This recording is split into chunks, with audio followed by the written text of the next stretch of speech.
Still can't keep from laughing. How Oh, about every time I that? watch that, I laugh. That's a Mark Neville special right there. And we love it. How you doing, Mark? I'm doing well. You put Doing up your snow skis yet?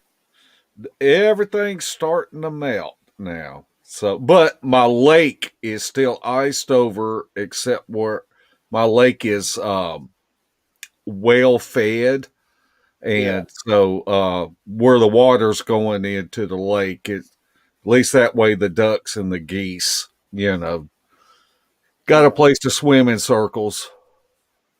Well, I drove from Tennessee to Texas Thursday night. It took me about 12 hours. And it was worse in Texas than it was in Tennessee, but it's pretty well gone here now. Which 265-degree days after 10 and 15-degree days makes a big difference. Everybody be sick here in another week. But Yeah. anyway, we got a guest on here tonight, Mark, that you are going to Florida with on an outing that me and you both went on an outing last year, and COVID messed all that up. But won't you introduce our guest tonight, since you always make me do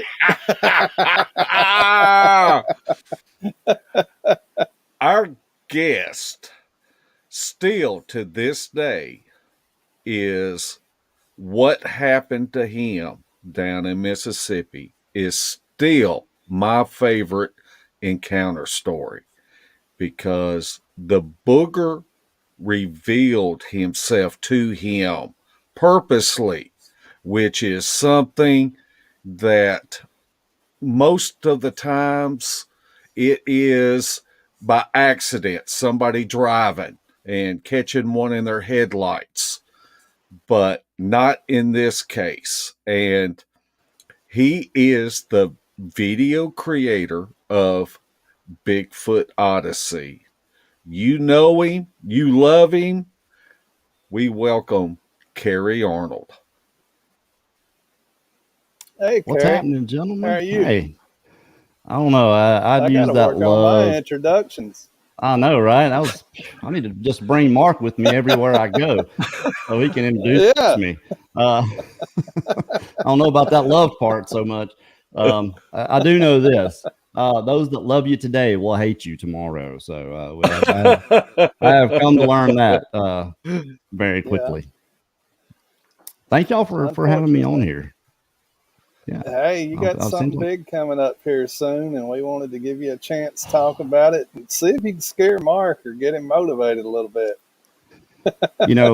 Mark is, I'm just filming the thing. Yeah. Mark Newbill and Clay Campbell are going to be leading these teams. And I hope it's big. I really do. It's a large undertaking, whether we get anything at all, which I feel about 95% sure that we're going to get some really good stuff. Tracks. I got a good feeling we're going to find tracks, just because I've seen a lot of tracks in there, and there's just so weird shaped. The ones that we found were not huge. Now, Mark Zaskia found some 18 and 17 inch that he's actually cast, really good ones, but they're just, you can tell they're bare feet out in the middle of nowhere, and it's a bunch of them, and it's that inline tightrope walk. I got a feeling we're going to find stuff like that. A lot of sign, a lot of evidence. We're going to hear them. We're going to smell them. They are going to be in close proximity to us to begin with, I believe. We're going to do our best. So these guys, I think Mark and Clay, they're going to do their best not to give themselves away as to what they're actually, out there doing. But I think after a few days, the game's probably going to be up, and it's either going to get real interesting or it's going to get real boring. Either way, I'm going to be filming the entire thing. It's we're calling it 168 hours, a Bigfoot Odyssey.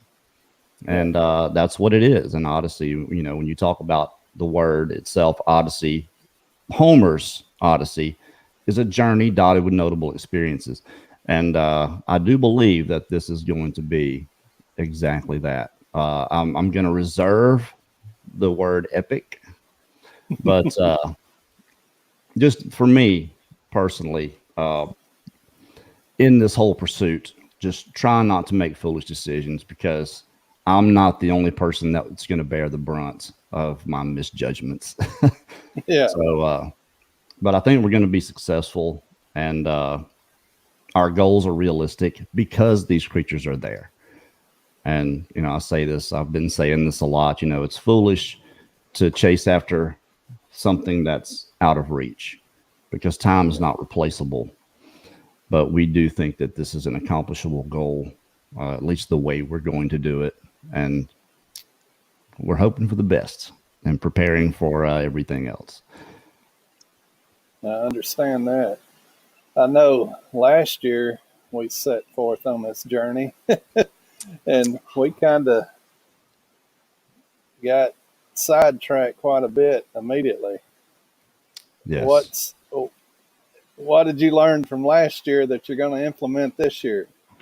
Well, I first I feel pretty confident that we won't get shut down. Yeah. That we are going to be able to get into the places. We've got permits for the whole area in there. It's 6,600 acres that we're going to have access to, and we'll be able to do camp, whatever we want to do in there. Until we run into someone that tells us otherwise. I've gone through the rules and regulations for that. It's public property. So there are things that we can do at night out there and not get in trouble as long as we're not carrying a bunch of weapons and spotlighting. I think that's more of a concern for poachers, and there's no they can't discern from you being a poacher and you just being a hiker carrying a gun with a spotlight. So what they're going to do is what we're going to do is try to obey the rules best we can, and all we have to do is be out there and go in the places that most people just don't go. And I think we're going to be quite successful. Yeah. Oh, look at that ugly guy. Which one? The one on the right or the left? They're talking, waving his hands all around. But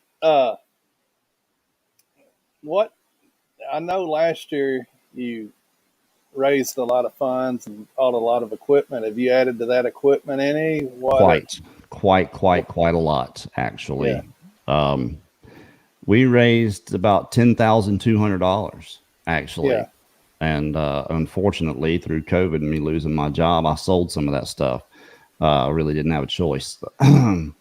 But what I've already replaced that and added a lot more stuff. I got stuff coming in every day. The filming equipment is 10 times better than what we had, and I have to thank a couple of people in particular for that. We still got a few things to get, but those we're gonna get them.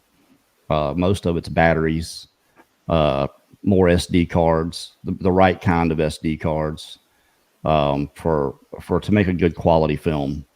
And you know, before we were more worried about the financial aspect of recovering, because I had put in about $17,000 of my own money in the last one, and I've got close to that in again in this one. But we're not worried about recovering any of that. We're not. We do have a potential sponsor. I think Duke Spirits is going to be sponsoring us in this. Possibly another sponsor in this. Brad is working on that stuff. But it's going to be free for everyone. You'll be able to see it on our channel, Bigfoot Odyssey. There's not going to be any ads in it. We're just going to throw it out there. And the whole idea of this is to hopefully convince more people that these creatures actually do exist. But for me personally, and I think half of it is showing what it takes what these groups are going to have to go through, not just their strategies and the failures, because we're going to have those absolutely, the successes and the failures, and I think it would give people a better idea of the nature of this creature when they see what you have to go through to get this type of evidence. That it's more than just walking out the trail or setting out a game cam and, hoping that something's going to jump out in front of you. This is all going to be left up to Mark and Clay. Of course, I have a good idea of what they're going to be doing, but these guys are going in. They're going into these deep, dark places where nobody ever goes. And when we've got a lot of thermals coming, a thermal drone that we're going to have, 2 parabolics. I've got a 9-inch parabolic with a Rode NTG3 high sensitivity microphone on the camera, say a Canon XF 405 that we've ordered for this, and it gives a good cinema quality picture. We're going to be shooting in 1080p for the film, just because there's no point in shooting in 4K. It's just that much heavier when you're editing, and nobody really watches in 4K anyway. They're either watching on their computer screen or they're watching on their cell phone. So we're going to shoot it in 1080p. The evidence, these guys are going to be shooting mostly in 4K. With the cameras, the body cams and everything we're bringing just because it's the evidence. And so we want that to be as clear as possible, especially when we have to do zoom ins and things like that. But we're going to film this. It's going to be a 7-part docuseries, and each day will be its own part. We're going to be filming the entire time, from the campground to the guys and the girls that go out into the woods to do the job. And we'll try to break it down to 2.5 hours per episode. And it's the way I edit, it's probably going to be about a month before I get the first one out. But the key to this, the key to the whole thing, and logistically, is to save everything and label it as we get it. Yeah. If we can do that, then we don't have to go back through so much. That way, like when the guys and girls come in from their expeditions and sit down to do their interviews, we'll be uploading and labeling, okay, this is day 1, this is so-and-so camera, whatever. All the cameras will be numbered and labeled, and this will be from these cameras. So when I am going back through it, I'll be able to pinpoint certain things. And having 2 filming cameras this time instead of 1, and having multiple angles, is just going to be an added dynamic for the viewer, and making it a little bit more palatable. But telling the story is going to be my job. Actually doing the work and getting the evidence and collecting it is going to be up to Mark Newbill and his team, Clay Campbell and his team. My team is just going to be filming them do it. What excited me last year about Goin was the fact that you were going to have the thermal drone. I thought that would have been a game changer for us, for sure. And I know last year, toward the end, the last day or so, you had trouble with it. Have you got everything worked out with the thermal drone? I had to send it back. It was throwing some kind of interference. I had it built, so it's not like it came with this drone. I got a Bosun 320 thermal camera and put it on a Mavic Enterprise 2 drone, and Drone Nerds did it, and there was a little crossed wire in there or something that was throwing interference, because the 4K camera on the drone films and saves on a SanDisk inside the drone itself. The Bosun camera has got its own separate screen, and it has an antenna, and you're recording that, there with you. Right. So what was happening was it was crossing a signal there. It was I think they were too close to the same bandwidth or something. I don't know what the deal was, but it's fixed. and Yeah. that's all I cared about. So, and it's so good. This thermal is third generation. I won't say how much we paid for it, but it was a lot. When you use a particular pallet, you can change the pallets because we can use this thing in the daytime. Also, Right. even when it's 70 degrees outside, all you do is change the ambient temperature, and anything that's hotter than that is what's going to show up. But it's going to be anything hot is orange, and the colder it is, the grayer it is. So, and that was to me the best palette. But it's so clear. I was about 800 feet up, and still a good 1,000 yards away from the cow pasture back here, and I could see the cows Yeah. clearly. So it's that good. 200 feet away, I had it on myself. I looked up and I smiled. I could see myself smile from 200 feet. So Yeah. it's that good. And so I'm excited about the drone. Hope we get to have it in the air a lot while we're down there and just getting these guys into position. Got better radios this time. It's a good thing I think we had the one, mock expedition last year because we figured out the radios are not that good. So I got better radios coming. Thank you, Jimbo, for that. Got a stabilizer that I just ordered today for one of the cameras. I have two stabilizers, but one is the electronic kind. And so when we're walking with these guys, you're not going to get drunk seeing everything bounce up and down. It'll all be clear. So I'm excited about it. I get a little bit more nervous every day. I think I got one more hitch to go out on to work. I'm leaving Wednesday to drive back out to work, and that's my last hitch before when I come home. We're going to be prepping for Florida. So it's coming. Last year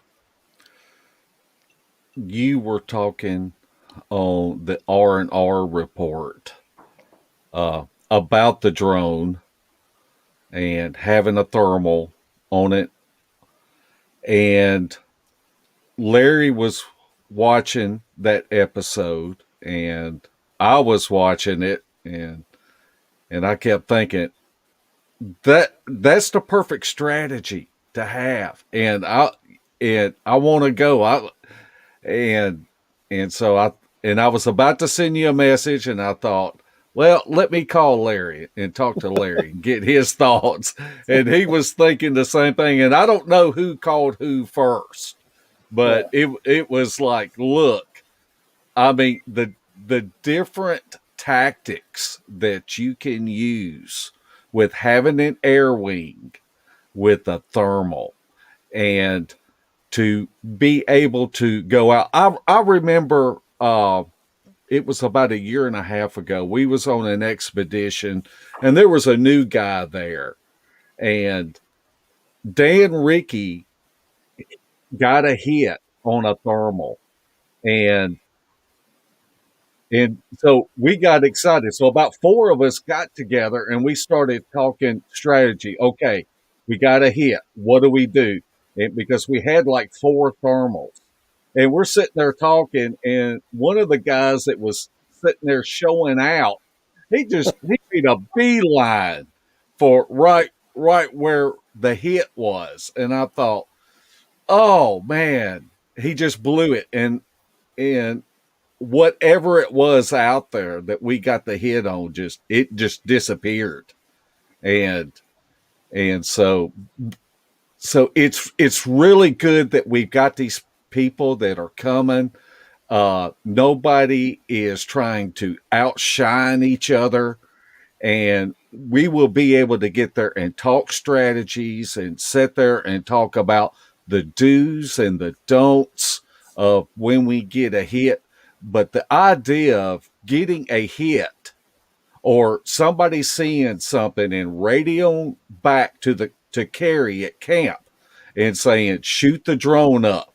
And that way we can get out there and start fanning out and try to outflank it and make sure that we are all in the camera lens of that thermal, so that we can see the different sizes of what the humans are to whatever it is that we are trying to fan out. and it's just there's so many tactics that we can use out there, and it's going to be fantastic. It's going to be exciting. Yeah, I really hope it is. And you're exactly right. I just feel like that's our best chance to even get close to one of these is going to be catching them on thermal, whether it's daytime, nighttime, whatever. And I think one of the things we need to discuss, especially since these things will let you just walk right by them and not move, is when we're going through those places and the thermals are out, and you turn and there's one 5 feet away. You might just be able to see shoulders, apex, whatever, but it's there, and not going,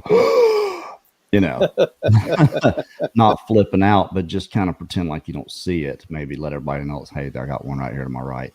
We need to, here it is, and make sure that the record button is going. But the audio, I'm as excited about the audio as much as anything, because it seems like every single time we went out there, we heard something.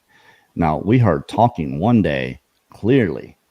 It was across the canal, probably 30 feet away, and it's so thick out there, early in the year, or late in spring, that you can't see anything. Not that I think you could see them anyway, but you could hear it. We're walking in, and we probably get 400 or 500 yards in, and you hear, we're in the middle of nowhere. There's nobody over there. That was them. They were talking. I don't know what they were saying. Who knows? But that's what kind of excites me is having Mark. You've got 2 of those Zoom H4Ns. I thought I had 2, but I only got 1. I might order another one. I don't know. They're like $300 these recorders, but they're so good. But I've got tripods for them, so we can. And I've got these new. I ordered these new batteries. These are 30,000 milliamp hour battery packs. I still have some of the others that I ordered last year that were 20,000 milliamp hours. But these, you attach one of these bad boys with that recorder and a 64 gig card, and you can record for 18 hours straight. Yeah. So setting that out somewhere, or several of those in different places, we're doing that. Plus, we've got the 2 parabolics. We've got the 22-inch dish and then the 9-inch dish that's going to be on my camera, actually. But that's more to pick you guys up than it is anything else, because no one's going to be wearing battery packs. I'm not going to have anybody with a boom trying to catch you guys, as we're going through the woods. So I went that direction. But one of the crew actually will be taking a parabolic with headphones on the trip as you guys go out. We only have the one, but there's only one group going out at a time. So obviously you'll swap that out. But that has me as excited as anything, because I know we're going to catch so much stuff, and it's going to be a lot to go through, especially. And we'll see what all we get to put in there. I'm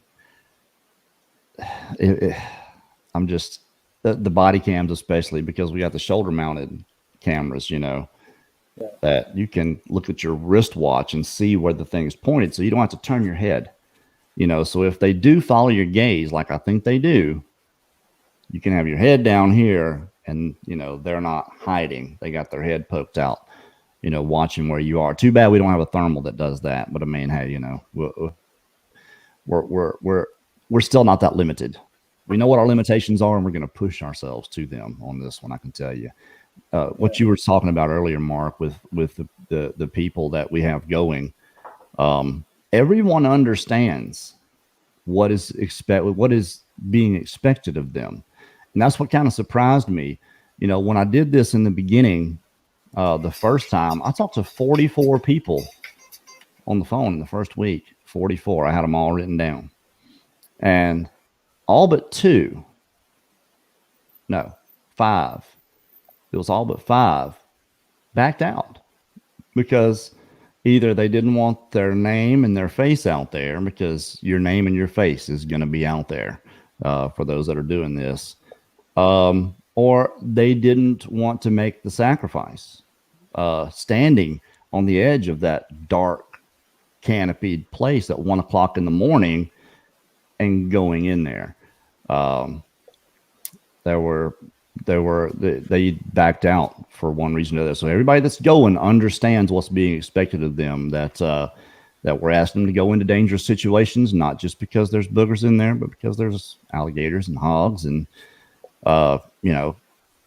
Florida panthers are down there. There's other things out there that we have to concern ourselves with. But everybody knows what's up, and that's what I'm excited to see is what these incredible individuals are going to step up and do. Well, that's what intrigued me last year, or bothered me, was the terrain, the humidity, the mosquitoes. You got invasive species down there of all kinds of snakes.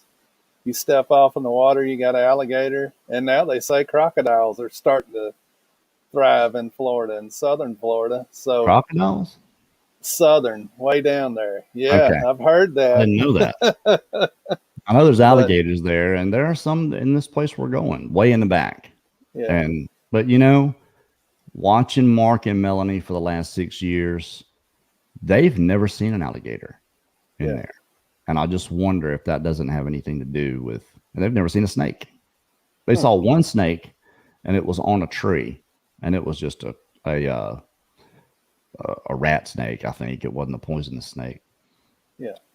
But it's interesting that they haven't seen alligators or snakes in this one particular area that we're going to be going. I just wonder if it doesn't have something to do with these groups that are in there. I don't know what else to call them. Things. I call them all kind of things I get lambasted for. I just call them critters.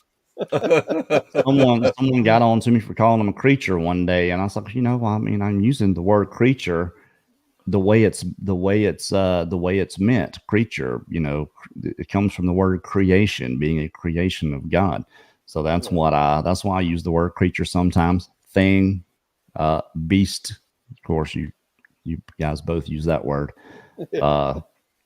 Animal. These are just words, people. They're just words. Right. There's no telling what they call us. Yeah. Until we get more scientific data, we really don't know what to call them. So, it's appropriate to, call them creatures until we know different. I feel like I've earned the right to call them whatever I want. Yeah. That's exactly how I feel about look it. Look at one in the face. You were talking about that earlier, Mark, about what happened to me and this thing coming to me. And I've only heard that maybe 2 or 3 times, and it was on Sasquatch Chronicles. Now, what happened with these guys made what happened to me look anemic. But I do believe there was a reason for that. And I think it's because I had been out there for so long and they knew who I was and knew me. I think if I had gone there, if I just started going and done the same thing, I don't think it would have been the same way. As I was thinking about that when you said that he did come to me. I just keep thinking about those turkeys. They knew you for 7 years? You had been going in there, and they knew you were a hunter, and they knew those turkeys were about to step in front of you. And that's what just keeps going through my mind. Of course, it's only a theory, but it did not want you to take out all of those turkeys. I kind of feel the same way. And those turkeys had already been in that place because that's why I burned it off. And I just burned, it was probably a 70 by 120, 130 foot little area there that was clear on top of a hill. And I just walked all the way around the outside and burned it into the middle. And a lot of sagebrush is what we call it around here. Well, I think those turkeys had already been in there because it was about a week, maybe a little bit longer, that I had done that before I came back. Well, if you're a turkey hunter, and the turkey hunters are going to know what I'm talking about here. When you get out there calling, especially in early spring, when it's that time, and you go calling, you're sounding like, if you have that like I had that locator. Well, that locator sounds like a Jake. Jakes, when they gobble, they don't finish it. They just kind of halfway do it. And that's what that locator sounds like. And then, I got the chirp in my mouth and I got a box call. So I'm trying to sound like two hens and a Jake. Now, with those turkeys, and I knew they were close. When you call, the gobblers are going to come first. It's just the way it is. If there's 3 or 4 toms in a group of turkeys, then a rafter of turkeys is what it is. They're going to come first. Well, if you don't shoot them, the rest of them are going to come. It's just the way it is. If you're a turkey hunter, you know exactly what I'm talking about. Well, I never heard a tom. I never saw one.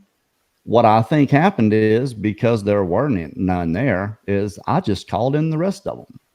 And it was the second time I'd ever tried turkey hunting in there. I tried it up toward the front, and I just felt like I was wasting my time because I'd never seen sign or anything like that. But it was in that December that I found where they were roosting, so I knew where they were at that point, and just decided that I would turkey hunt. I'd have something to do, while I was out there, and that's what I think happened. And when there was so many, I said 30. It could have been more. It was no less than that. But I didn't realize how many it was until they took off, because they were coming. I could see some coming through the woods, and I could see 2 or 3 Jakes coming up that game trail. It was really wide, but I could just see heads popping up, because over the little hill there, you're missing. I was probably missing 50 or 60 feet before I could see down into the bottom, but I still couldn't see down there good, because it was thick a little bit more into the bottom, thick all out to my right, that drop off there. And when he came up, he was being slick. Yeah, it wasn't like he was just being deliberately walking through. He was slipping. And when I first saw him, I thought it was a guy. All I could see was about the top of his shoulders and his head. And you ever watch the Freeman footage? Yeah.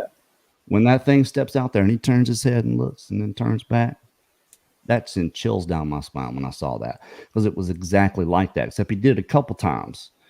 Look, and then I couldn't see him anymore, but I could still hear movement. And all I could think was, this is amateur. That's all I was thinking. Is he's out there in the thickest stuff. He's lost. He's tired. The way he's acting, he's just, I thought it was a big old country boy, black dude, 300-400 pound, fat guy that had on whatever he was wearing. It just didn't look right. But that's why it screamed amateur to me, because first, he wasn't wearing any orange at all, which is really not safe. No matter what you're doing, turkey hunting, when you're walking in, you should probably have your orange on. Just don't wear it while you're turkey hunting. And then he disappeared. Well, the next time I saw him, he had to go around that point and come up, because the next time I saw him, he's coming toward me, kind of quarter to me, but he still looked like he was lumbering, like he was tired. Not like he was like bobbing up and down, like really like that, but it was more like using his arms to help himself. And then seeing that arm come up to grab that tree, and then I could see the hair hanging down. I could see the dark gray skin on the inside of his arm. And it didn't register me what it was, but it didn't look right. None of it looked right ever the whole time. And I believe, had I not been where I was, I would have recognized what it was a long time before I did. But there's such a level of disbelief, especially when you have no idea that you're trying to convince yourself or figure out, how is this dude doing this? This is a person. This has got to be a person. How is he doing this? And then, of course, the waffling back and forth. But once you feel that power, there's no doubt then. And then it's total petrified. It's a nightmare, to say the least. What I went through was hell, without a doubt.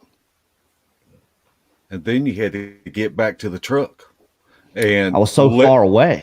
I was yeah, so far away from my four wheeler, and that was one of the things that I know I thought. Aside from where am I going to shoot him? Because he's coming. I feel yeah, like he's like lining up like a linebacker. He's getting ready to come at me, and I felt like for years that my shotgun is what saved me. That he knew what that was without a doubt. yeah, He had seen that before. But that's the first time I've been in there with that particular gun. It's an all black synthetic Benelli 3.5-inch 12 gauge automatic 30-inch barrel, a goose gun, but it's really good for turkeys. Vented rib, and it's one of those. But when I went to move my hand and he saw me moving, that's when he did not like that, and that's when he did that toward me. And at some point in there, he stuck his tongue out, and that was when I tell the story. It's always after that, but I can't remember really if it was before then or after that he just showed all of his teeth and stuck his tongue straight out. It scared me.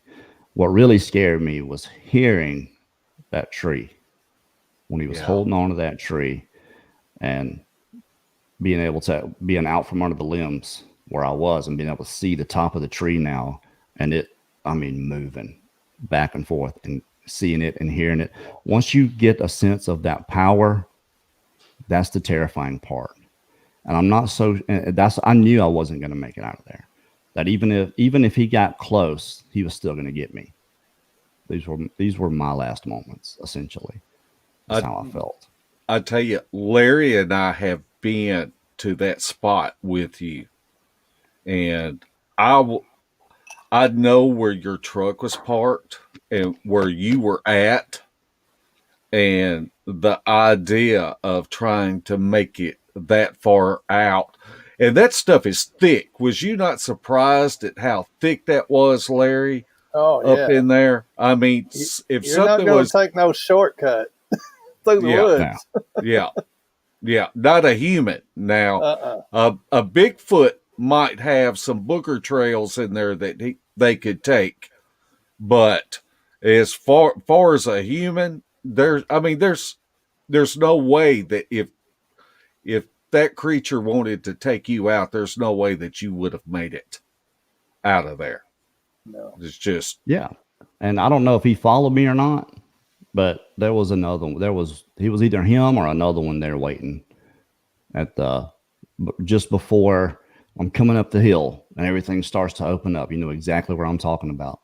And when I get there, I can see my four-wheeler, and I stop and turn around before I can get all the way turned around is when I heard that crackle pop, that loud snap, coming up the hill after what I had already gone through and praying as hard as I had prayed, especially right there in that one place, getting past it, seeing the four-wheeler. It's a view of heaven from a seat in hell is what it is. That's what I've always called it. Yeah. But that's the only time I ran is when I got to that point. I heard that and I ran to my four-wheeler, and that's what scared me the most, was getting on the four-wheeler and knowing I couldn't go forward. I had to back up toward this thing that I just knew was right behind me, and he's just I could see houses right there. I remember last year, we broke up into two groups, and we went down in that area, and we went past on towards where you were hunting at. And I remember telling somebody, and I cannot remember who it was, I said, right here's where this happened with Kerry. And I said, I want this group to stay right here, and we're going to move forward. And then y'all are going to observe us, and y'all going to be a listing posted. One of them guys was looking at me like I'd lost my ever-loving mind. and they weren't there when we come back either. No, they weren't there when we come back. It's a lot to ask of anybody. I mean, there's a reason I didn't go with y'all. There's a reason I stayed in my truck the whole time we were there. There's a reason I was constantly doing something, chopping wood, and not really worried about much else. Even during the day, I was just so uncomfortable because we smelled it. Setting off Jeff's alarm on his truck. No, but I don't know what that was. That was something else right there. But we smelled that when we first got in there. Yeah. It smelled like a zoo. And I don't remember ever smelling that before then, but I also wasn't really looking for Bigfoot while I was out there.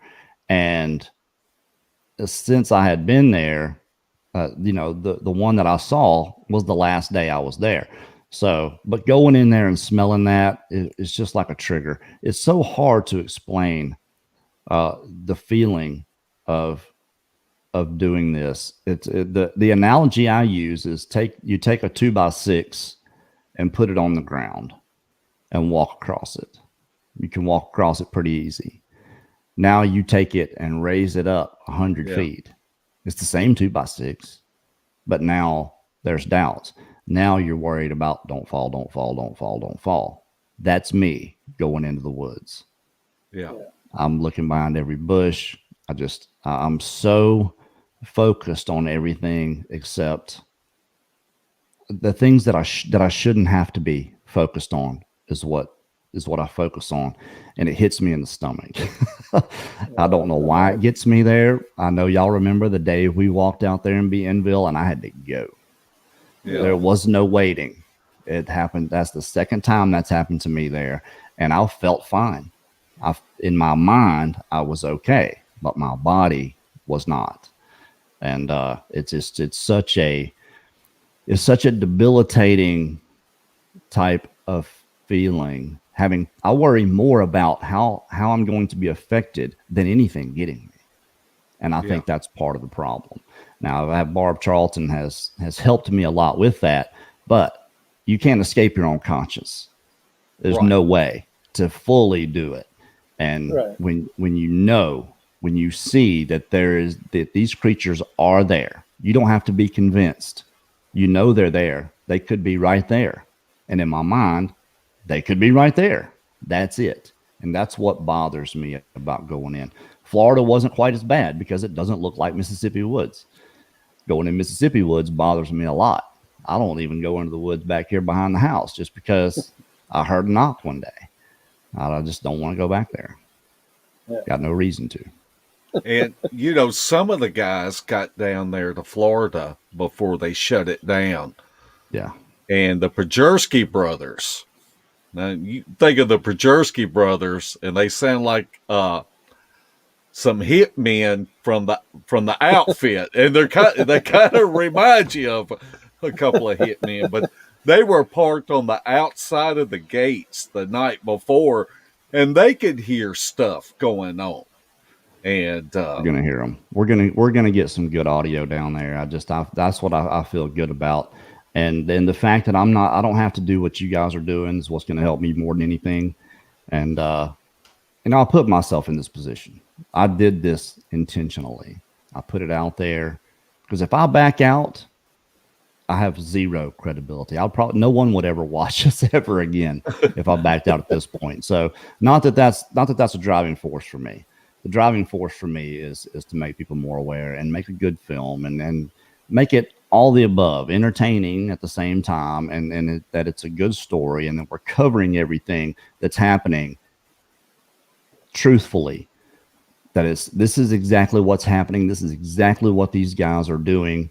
We're not hiding anything. Our strategies are going to be out there for everyone to see, because if they work, people need to know these things.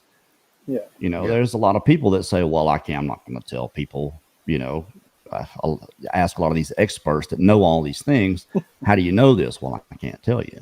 If I tell you, then you'll tell the next person and everybody will know. Well, so, that's a good thing, isn't it? Don't we all need to know how to track? Well, the problem is they're full of themselves. But yeah, it's that's usually how we separate the ones that know from the ones that don't. Show me something. Don't tell me what you know you can do. If you can show me, okay, now I'm following you, which is why we're going where we're going, because we've seen them in those places. Zasky's and Mark and Melanie Zasky, Chris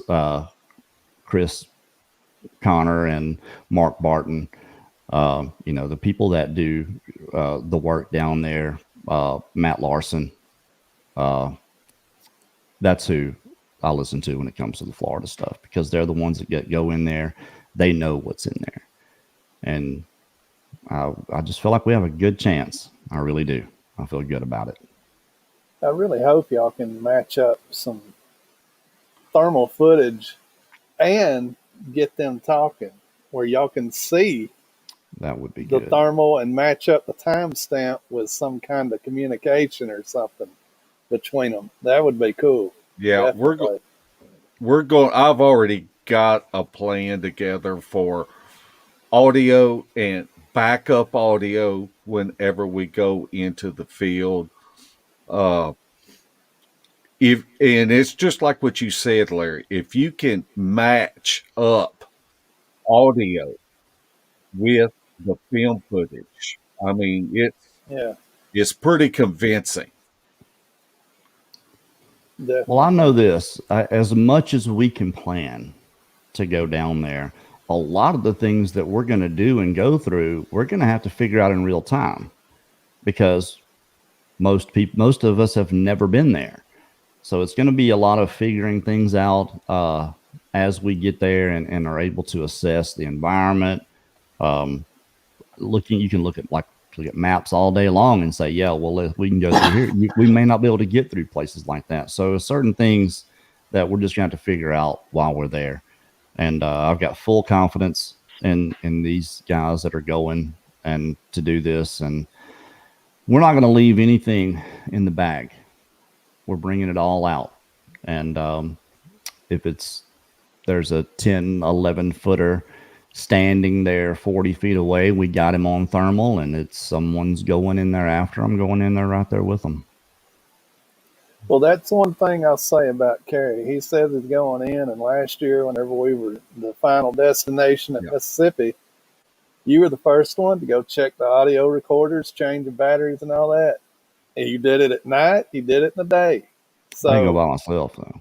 well, you didn't, but you went, and you were usually leading the group. So, I didn't feel good about it. I can tell you that much. I did not, and I tried. I really tried to not be affected yeah, at all. And I know y'all know that I was. I didn't set up my tent at all. I slept in my truck the whole time. Because we were to be in Bill, I set up my tent. I was going to be like everybody else. When we went yeah. out to Collins, there was just no way. I wasn't even going to try. I'd never slept a wink. And when you guys went out, I stayed in my truck with my gun. I know I hate admitting all these things now, but it's just how I felt. There's no shame in that, Nope. and there's absolutely no shame. I hate that Um, place. but you know, it's just that's one of the things that I am going to have a one-on-one talk with each person that comes is about training yourself what to do if something happens, because you don't want to blow it, and you certainly don't want to run. uh I know one time I thought I was going to have to tackle a guy twice my size because he was, and there was no shame in him having fear. No. But it's just you have to prepare yourself, and mental training is one of the best things that you can do in a situation like this. Absolutely. But the one thing that the human beings are really good at is disillusioning themselves. And I hear a lot of people say this, oh man, I want to go, I want to see one. I want to go out there and get close and see one of these things. Okay. We're all the hero of our own story. So yes, of course you feel that way, that you want to go just for your own curiosity. But if you really think about it, think about what you're saying, what you're actually going to be face to face with, if that happens. really think about what you're going to do and the way you're going to feel in the moment, because it comes across to me that that some of the people that say these things don't really fully buy into that they could be out there. That's the ones that actually say, yeah, I want to go see one. I want to go out there and we're going to go and look at one. Think about that for a second. What you're actually saying, what you're going to be face to face with, can kill you that quick when you're that close to something like that. They may not do it, but the potential is there. And when you see it and feel it, and their anger, especially being angry at you, just really think about whether you want to put yourself in that position.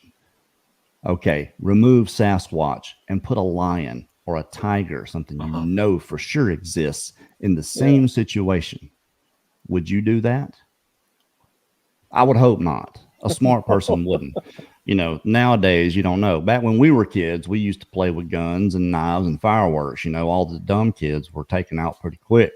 These days, you know, the dumb, we protect them these days. They survive. So we, they get a participation trophy. Right. Exactly. So that's what I would say to anybody, is really stop and think about what you're saying to yourself. Because I mean, there's being macho and all that. I get it. You know, everybody wants to you know, portray themselves as being unafraid and all that. But I'm telling you, being afraid is not a bad thing. That's a survival instinct. And when you're talking about putting yourself in a situation with one of these creatures who are extremely unpredictable, in my mind, I've just, not just the stories I've heard, but the position that I was in myself. And over a period of 7 years, I believe firmly that they tried to run me out of there several times. I was just too stupid to realize what was actually going on around me. A lot of crashing through the woods, and I would hear these loud thumps on the ground just out of nowhere. Boom. Right. And, you know, if you're not aware, you really don't know what to think about that, but you still explain it away. But I would just say that to anyone. Just really think about what you're saying when you do that. And that's why it's a lot to ask these guys to go in and try to catch one of these creatures on film in their living room, because I do think they're dangerous.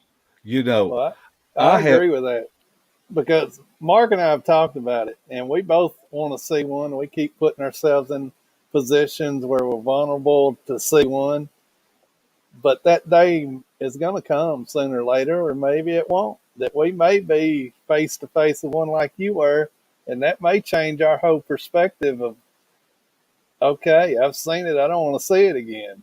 Yeah, so not a good thing. Yeah, then we'll start a horseshoe podcast. But you know, you talked about egos and all of that.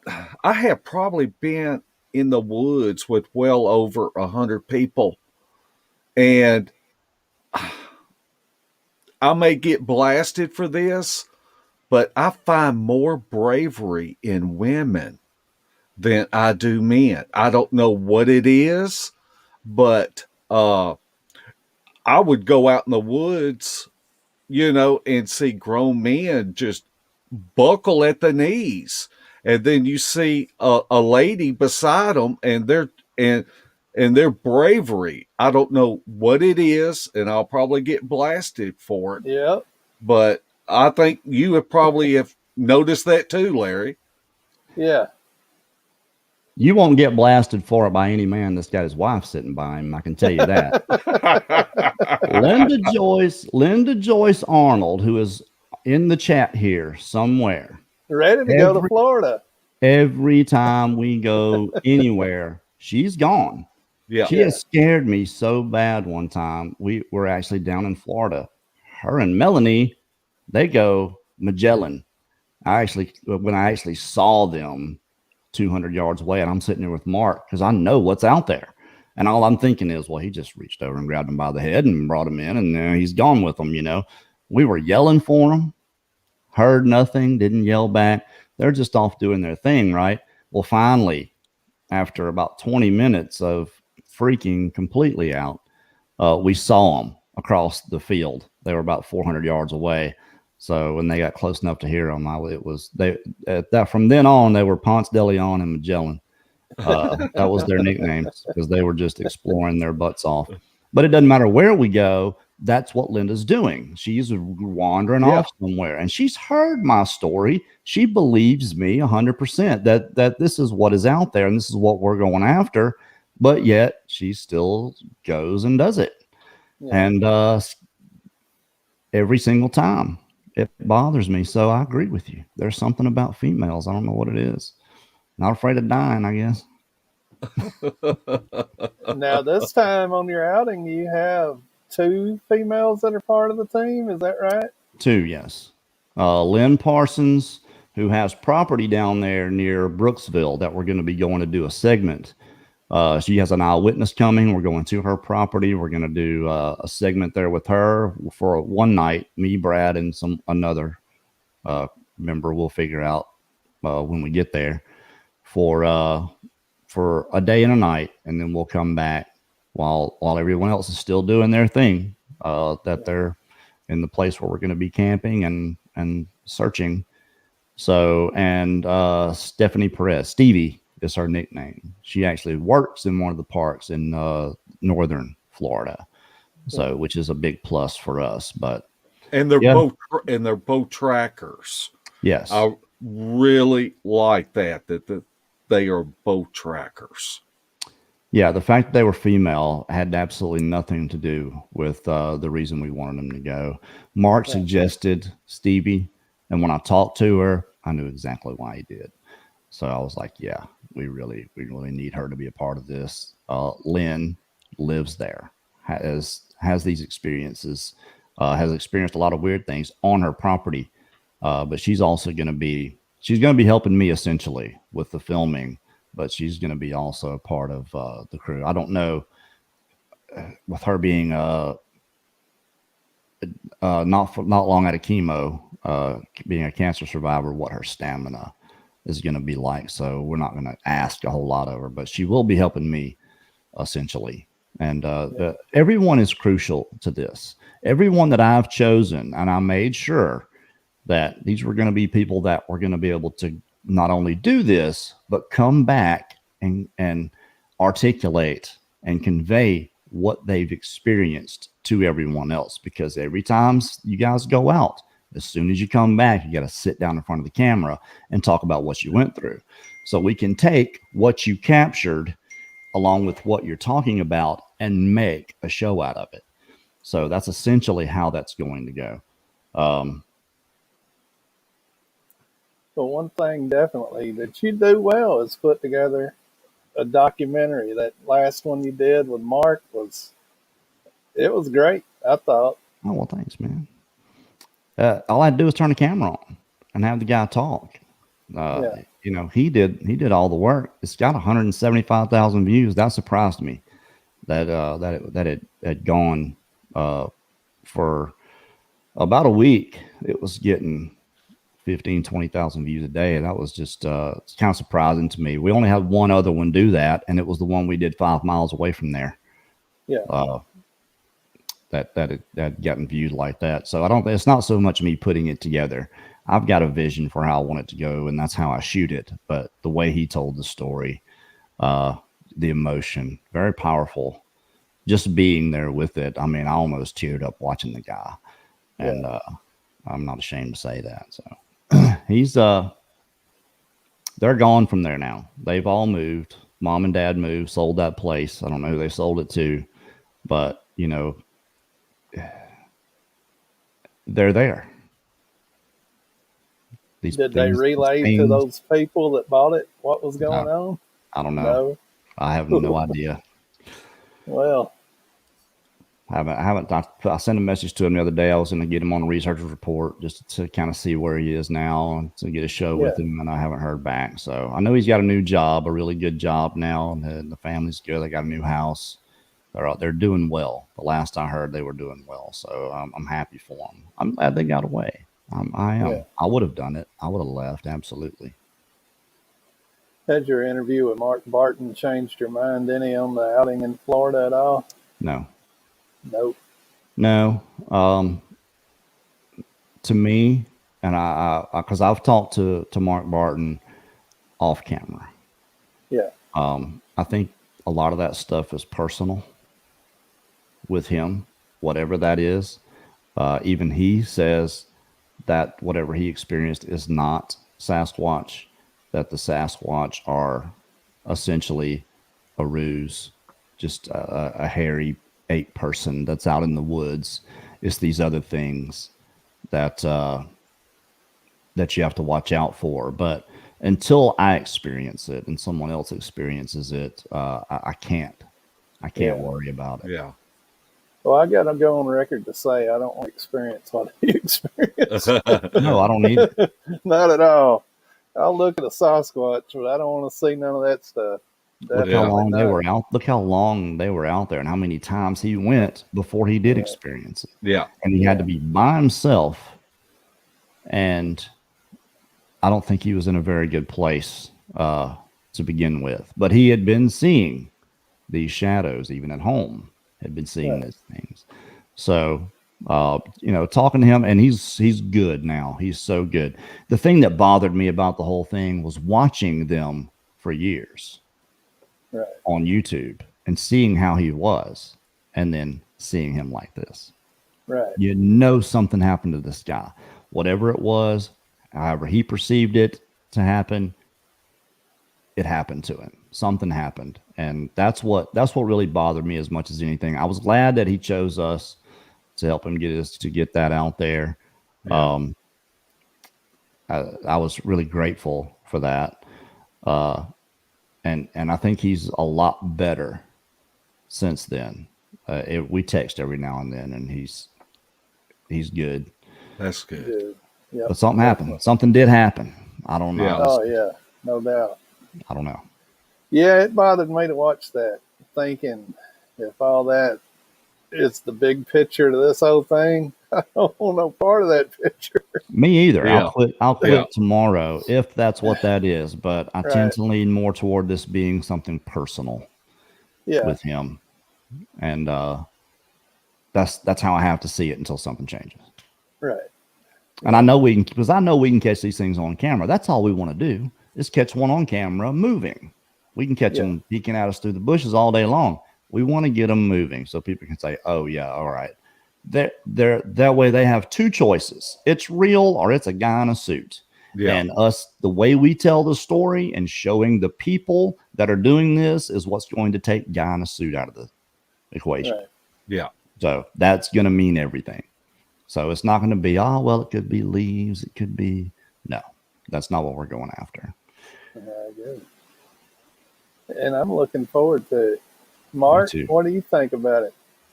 I'm really excited. Even though we talk about two teams and all of that, I look at it as a relay race, and we will build on each other. And whether if you're stationed at camp, everybody's role is vital. And I'm just going to throw a little secret out there. Don't discredit somebody because they don't have the experience level that you do. I would rather go out in the woods with an artist. And that's something that people can think about, is because an artist looks at things different than a non-artist. And they will spot signs quicker than your most experienced person out there. And so I'm just excited about the different people that are coming and finding out their talents and how we can best apply those talents to achieve this goal of getting one on camera. Definitely. 10-4. I'm with you. And I'm going to get you on camera, getting it on camera. And I'm going to be sitting in my living room watching it on the TV. Yeah, about a month and a half after we're back. Hey, if you get it in a month and a half, that's good. I've still got videos from 2 years ago. I haven't edited, so. Well, I'm going to pour everything I've got into getting it ready. Yeah. and getting them going through all the footage we have and putting it together in a palatable fashion where people are going to be able to get the story, what happened, what we went through. This is what we captured. This is how they felt. And this is who these guys are. There's an order to these things. And I'm going to go through each one step by step and put it in order so people will be familiar with these guys before they see or hear anything. Yeah. I think that's important. I agree. I definitely agree with that. Kerry, do you want to answer any questions from the audience tonight? Sure, man. All right. If y'all have any questions about the upcoming outing besides where and exactly when, feel free to ask those questions because the location will not be given and the exact dates will not be given. No. You sure? Yeah, the exact date, the exact place, the exact date. Everybody that's going is signing 2 pieces of paper. They're signing an NDA and they're signing a release. Yeah. The way it's worded, it's a simple. I'm of sound mind and body. I know exactly what I'm getting myself into.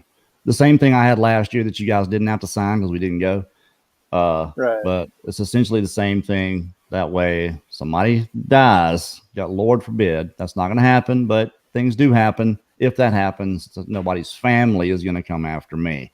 That everyone knows what they're getting themselves into. They know exactly what we're asking of them, and they're going to have their signature and a witness on it. And the NDA is a non-disclosure is just because this is someone's research area.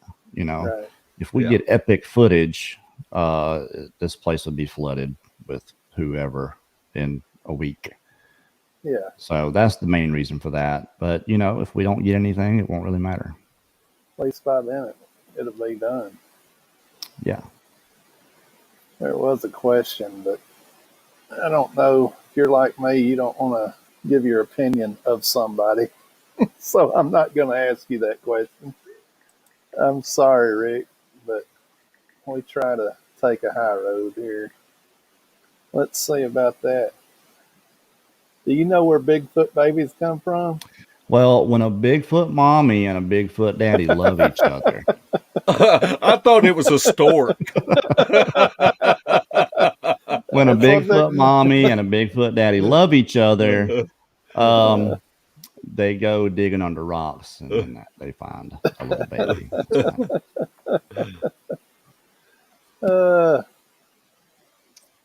Let me see. Maybe the questions will get better from there. Stevie, she's here. She said, I'll say it. It's going to be epic. I think so, too. I've got a feeling. Now, there was a question earlier about Linda going to Florida. You won't let Linda go to Florida? She's going to go. She's just going to, she has to work. So she's only going to be there for a couple of days. You're not going to go let her go out with a team, are you? I don't know if she wants to. She may have Hunter with her. And in that case, no. But Yeah. It's up to her, man. She don't tell me what I can and can't do. She supports me, so I can't not support her. If she wants to do it, fine. I understand that. Scott Graham, do Florida Native Indians have any special names for Bigfoot? They do. And I cannot remember what it is. Oh, it's on the tip of my brain. I can't think right now. Yeah, I know we had. I don't know how excited you are, Lynn. I'm not. I'm nervous. I get more and more nervous every day. Not so much because of what we're going to do, but because I want to make sure I capture everything. That's why I've got this large team of people filming with multiple cameras. Is I don't want to miss anything, and I don't want anyone else to miss anything.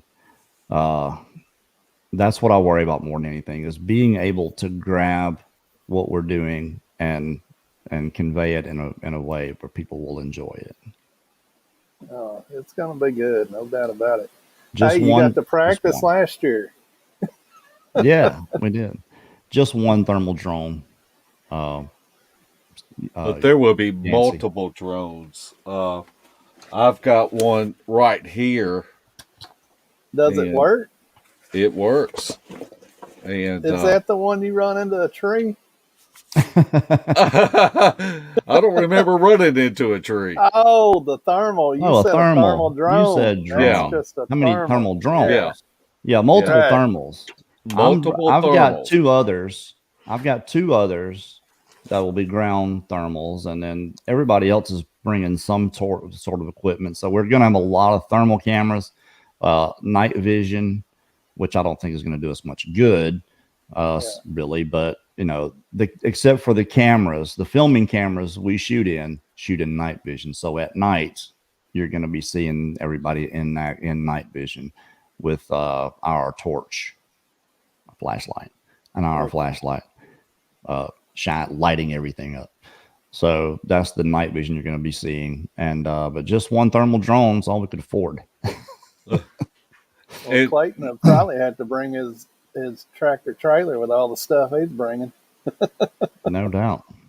And also Brandon Shoma, he's having a bunch of stuff sent over here, and we still have things to get. And if anybody feels like they want to be a part of it and help out, by all means, we are accepting donations. We appreciate everyone that's helped us out and put into this. If we don't get anything, we're still going to be good, but we do appreciate all the help. Absolutely.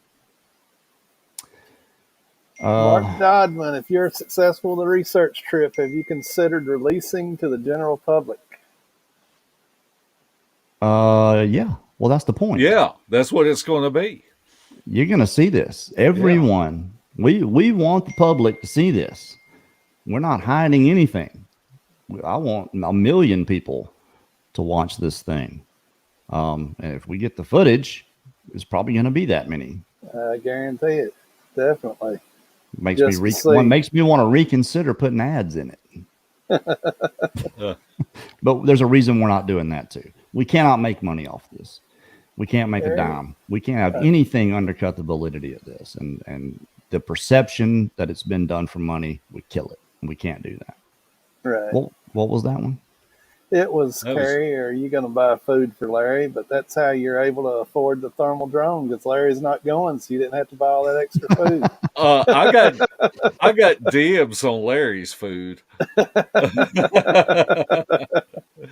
Oh, mercy.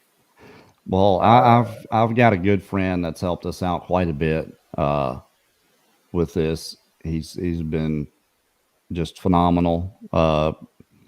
And I'm not even going to say his name, but he knows, he's probably watching. He knows who he is.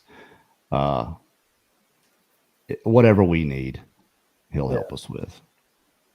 All right.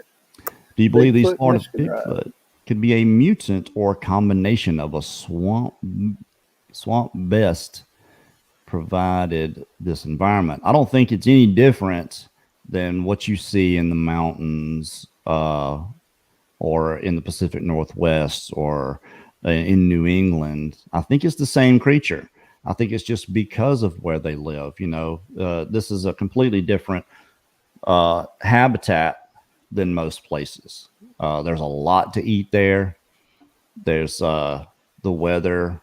There's hardly any seasons there at all. It's going to be cool down there at night, I think, next month. But we're going to have some hot days, mosquitoes. I just think because of the environment, the conditions, and the micro ecosystems that are there that will change. You'll see a type of moss in one area of this place that you won't see 100 yards away. It's just that there's certain things that change in certain areas about this place. And so I don't think it's any different. I think it's the same Sasquatch you find anywhere else, whether they're different types or whatever. That all remains to be seen. No one's ever proven that to me anyway, that's the case. Yeah. I know what I saw is the same thing I see in Mark Zasky's pictures and images and the images that we caught down there. It's this hairy creature. There's no hair on the face at all. It's got long arms and huge forearms and no neck, an apex head, and it's looks like a caveman, essentially, is what I would picture a caveman to be like. And they're huge. All right. Tom, Paul, Cajun, do y'all think they are exposing themselves more? Tom, what I think is they are so used to seeing people in this place be totally oblivious to them. And I think that is going to be a serious ace in the hole for us. I know Mark Newville's talked about this. Is we're going to try not to let them know that we know they're there in the beginning. And they're going to come out.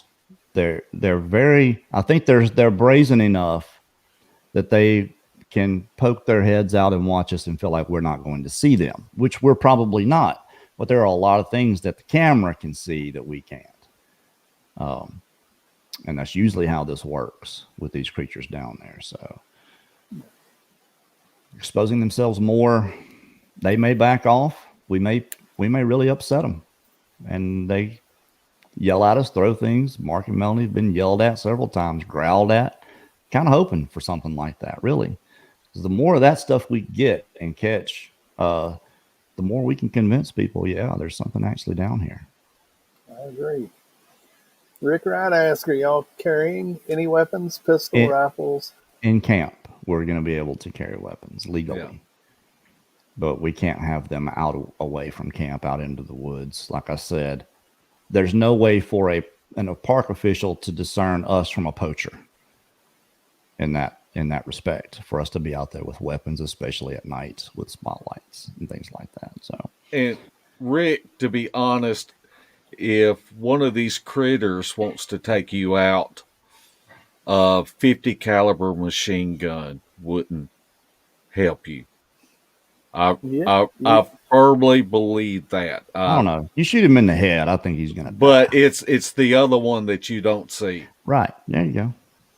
You ain't listened to Steve Willie, have you? Kerry, if you capture a Sasquatch on film, then what?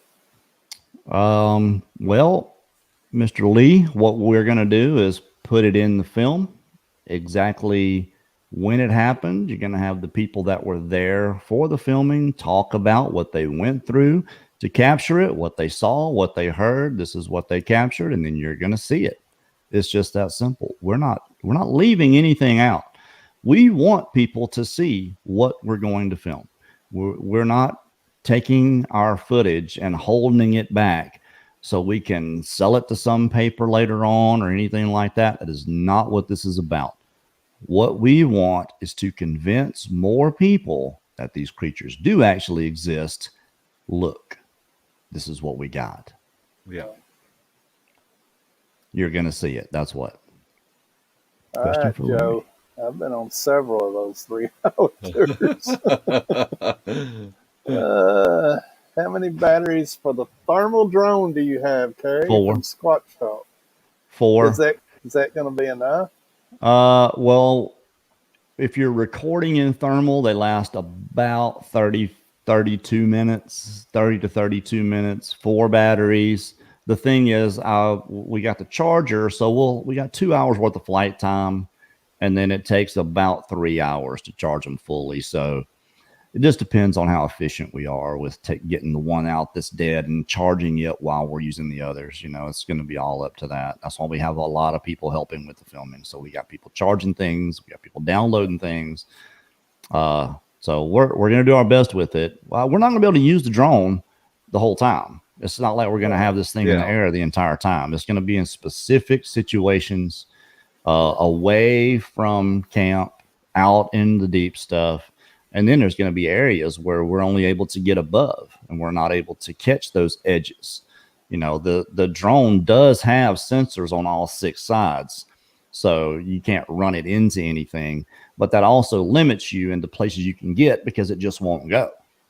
You know, if it's a tight area, it's just not going to go in there at all because it's detecting something that close. So we're going to be very selective about where we're using it. Probably going to use it for recon at night, especially just to make sure we're not going to be running into alligators.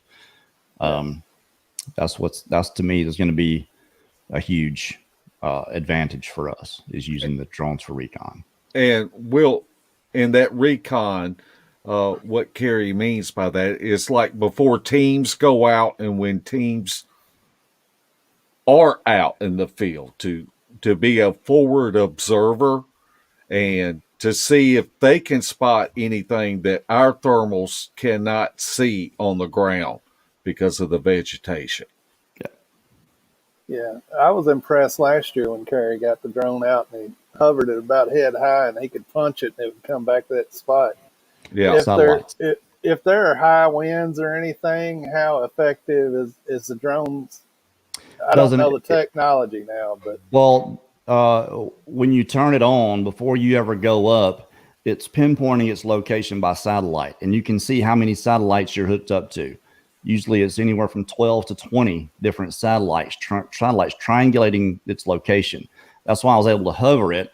I could grab it and pull it over here, yeah, and it would go right back to where Yeah. it was by itself yeah, because that's its position. It's fighting against wind, and it's so smooth. You don't see any bump or anything like that because of the gimbal that it's on. yeah. So the thermal camera is not on a gimbal; it's fixed, and whatever position I have it in, I've got to move the drone to get a different angle or whatever. Right. So yeah, That's still cool, but and it's clear. It's the clearest thermal you've ever seen. all right. Spencer asked if it wasn't going to be Florida, where else would you try this at? Have no idea. I just don't think this would work anywhere else that I can think of. Just because this area is that viable and because of the terrain. There's nowhere for these creatures to go and watch us from 200 or 300 yards away, unless we're on the edge of a field somewhere. They got to get close to see us. And this is the advantage of going there is they're going to want to see us. They're going to want to watch us. And they're going to have to be close to do it because there's no elevated place. They can't get on a hill way over here. Maybe they can get up a tree and do it from a distance. But that's why when the times, if you watch, excuse me. Oh, my nose was itching. If you watch Mark and Melanie, there's a video he's got. It was about 4 years ago when he was out by himself and he's walking in this area and he was scared to death. He just knew this one area he called the island. The park rangers call it no man's land. And I wonder why they call it that. Yeah. But he is in there and he's walking through there and you hear one of these creatures get up and start moving away from him. It's not moving fast, but you just hear bushes. You can, I mean, it's incredibly loud. Well, he's by himself. He's going the other way. He's not going toward it. We're hoping for situations like that because we're not going to be going the other way. We're going to be trying to head it off and get close to it and get around it and maybe get a reaction out of something like that. Screamed at, get things thrown at us. We're going out there to put ourselves in harm's way for this footage. All right. Now, Kerry, if you get tired, you got something else to do, say, I've had enough. We forgot to tell you that at the beginning because we'll keep asking questions until you get bored with it. How about No, that? I'm good. I'm good for at least another 6 minutes. All right. That's good. Are you renting the expensive FLIR this time? I think Clay did. I think Can't Clay hide rented. money. Yeah, Can't not the hide money. $50,000 one. No, but the one he's renting is really good. Brad's also getting a really good FLIR. Just think about technology. Every 6 months they come out with something that blows everything else away. Definitely. So what you were able to get last year is a lot cheaper than the brand new stuff is now expensive, and the stuff that's still good that you could get last year is a whole lot cheaper. So that's the one good thing about this. Yeah. All right. You guys going to have enough people to do a drive or pinch or move? You know, we are, but not all at once out in the field. So to do something like that, we really don't have the terrain for it. Topographically, there's no bottleneck. I don't think that we're going to be able to push anything into to have anyone in place to do a pincher move. So yes and no. We may have enough to do it. I don't think we're going to be capable just because of the terrain and everything else we're going to have to do. I don't think we're going to have to. Yeah, I think they're going to come to us. Yeah. And you wouldn't want to do that to the last night or last resort anyway. Yeah, I was looking at the maps, and there's actually some roads in there that somebody could take and have a few people go down and get south of them, and then start moving up, and then have other people moving from the north to the south, and then use the drone to see how the creature's reacting. And we've got the long range radios that we could all communicate and be on the same page. Yes. Yep. My girl, Iron Dogger. Kerry, are you interested in going to Alaska? I've been there, Iron Dogger. I think it was 2005. It was February. I was in Whitehorse, Alaska. It took me 3 airplanes to get there. The last one had skis on it. And I was working a compressor deck for Dresser Ran. I was a millwright. And they have hangars that they have their machines in. It's like 68 degrees in the hangars, right? But there's 30 feet from one end to the other in between them. And you can walk outside with coffee and your coffee will be frozen by the time you got to the other side. It was that cold. It's like 40 below, I think, 50 below. But I think once it gets like -1 to 40, you can't tell the difference in -1 and -40. It's all freezing cold. It's all gonna kill you. Interested? No, not interested. But I will if I have to. If there's a good story for me to go up there and tell, you get something good, get a story from me, I'll come and tell your story, Iron Dogger. Guaranteed. During the summer. But I'm only taking one plane. That's all. How far inland will you be looking for Bigfoot? We're probably 30 miles inland where we're going to be.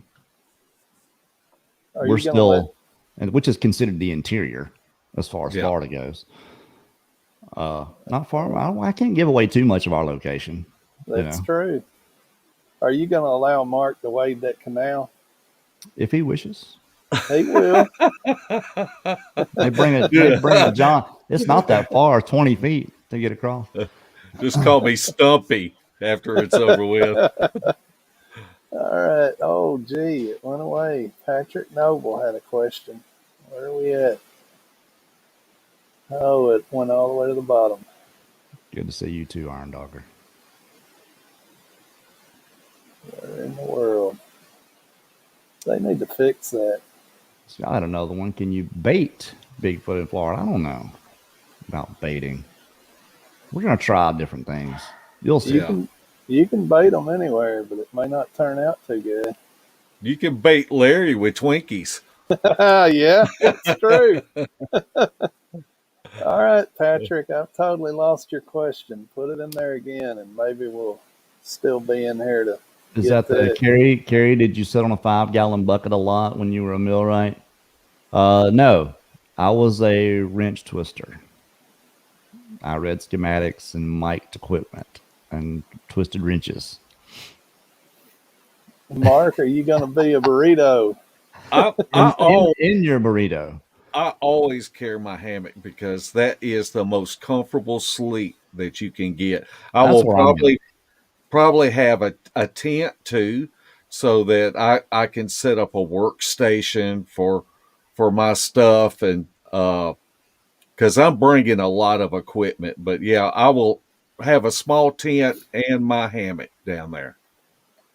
That's good. And Rick, I'm not getting to go because of my work schedule and vacation schedule. Yeah, we're going to be missing Larry. This drone is not that loud. It's a Mavic Enterprise 2.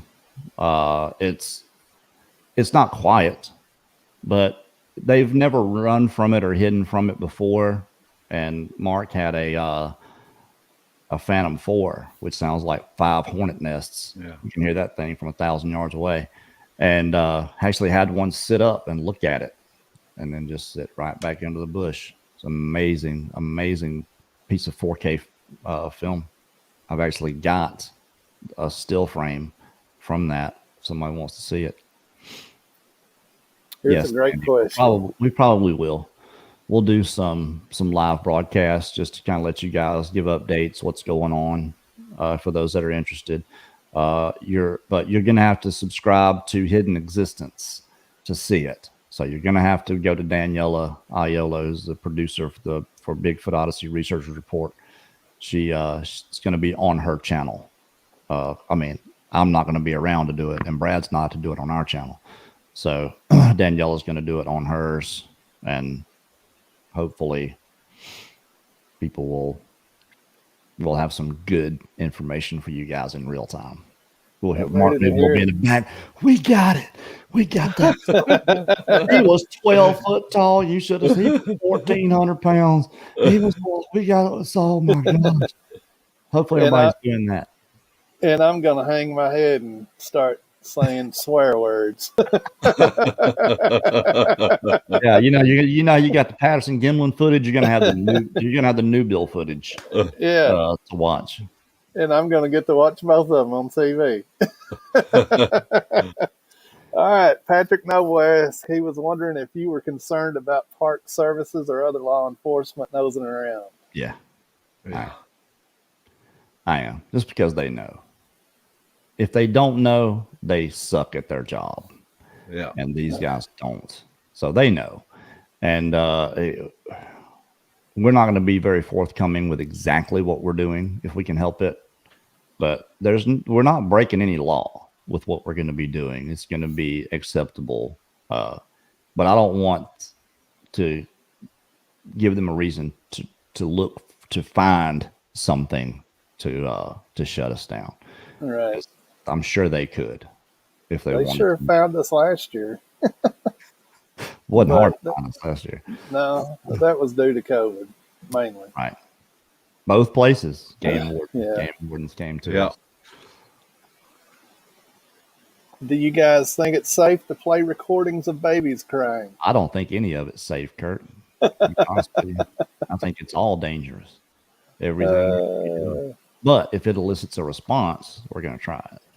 If we think it does, we're going to try it. We're going to try it all. Oh, sorry about that. Jump. Here's one. Wondering why the wild pigs haven't been taken down in population by Sasquatch. I don't know. Do we know that they haven't? I think Mark said there's not much of a population of anything in that area that y'all are going to. No.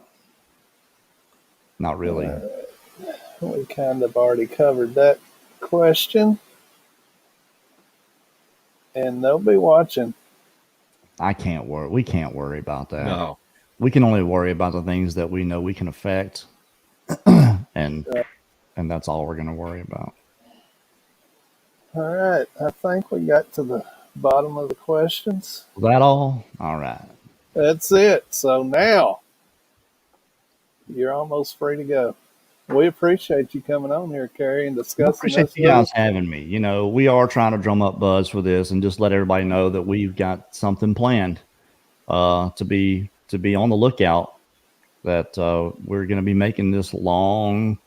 It's going to be like Roots. You know, Roots be on back in the day. It was a episode every night. It won't be that, but it's going to be that long. It's going to be a good 18 hours long, edited.